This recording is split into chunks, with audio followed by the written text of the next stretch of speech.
இந்த ராட்டினத்தெல்லாம் பார்த்தீங்கன்னா ரொம்ப உயரமாக இருக்கும். அதில் போகிறதுக்கே ரொம்ப பயமாக இருக்கும். ஆனால் ஒரு சிலர் பார்த்தீங்கன்னா தைரியமாக போவாங்க.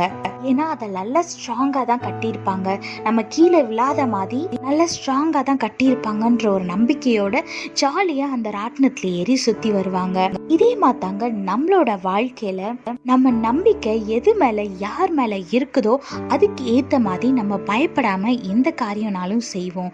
வேதத்தில் பாருங்க, சங்கீதம் 56:11 போட்டிருக்கு, தேவனையே நம்பி இருக்கிறேன், நான் பயப்படேன், மனுஷன் எனக்கு என்ன செய்வான்னு வேதத்தில் போட்டிருக்கு. ஆமாங்க, உங்களோட நம்பிக்கை ஏசப்பா மேலே இருக்கும்போது, நம்ம தேவன் மேலே இருக்கும்போது நீங்கள் எதை பார்த்தும் பயப்பட மாட்டீங்க. சூழ்நிலை எவ்வளோ பெருசாக இருந்தாலும், யார் உங்களுக்கு எதிர்த்து வந்தாலும், சத்ருவே உங்களுக்கு எதிர்த்து வந்து உங்கள் முன்னாடி வந்து நின்னாலும் நீங்கள் பயப்பட மாட்டீங்க. ஏன்னா உங்கள் நம்பிக்கை தேவன் மேலே இருக்கனால உங்களுக்கு தெரியும் தேவன் எவ்வளோ பெரியவர்னு உங்களுக்கு தெரியறனால நீங்கள் எதை பார்த்தும் பயப்பட மாட்டீங்க.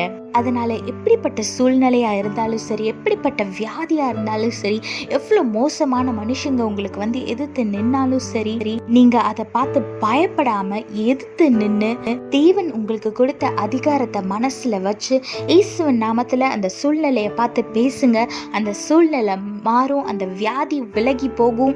யாரை எதிர்த்து வராங்களோ அவங்களே உங்களுக்கு பட்சமா வந்து உங்களுக்கு தீமை செய்யணும்னு நினைச்சவங்களே உங்களுக்கு நன்மை செய்வாங்க. அதனால எதை பார்த்தோ யாரை பார்த்தோ பயப்படாம தேவனை மட்டும் நம்பி இருங்க. வெற்றி நிச்சயமா உங்களுக்கு தான். தேவனை நம்பி இருங்க. பயம் இல்லாத வாழ்க்கையை, வெற்றி நிறைந்த வாழ்க்கையை வாழுங்க. கர்த்தர் உங்களோடு கூட இருந்து உங்களை ஆசீர்வதித்து பாதுகாத்து வழி நடத்துவாராக. ஆமீன். Most of the people are very scared of the rides in the theme park, but some of them will boldly go on them and have fun.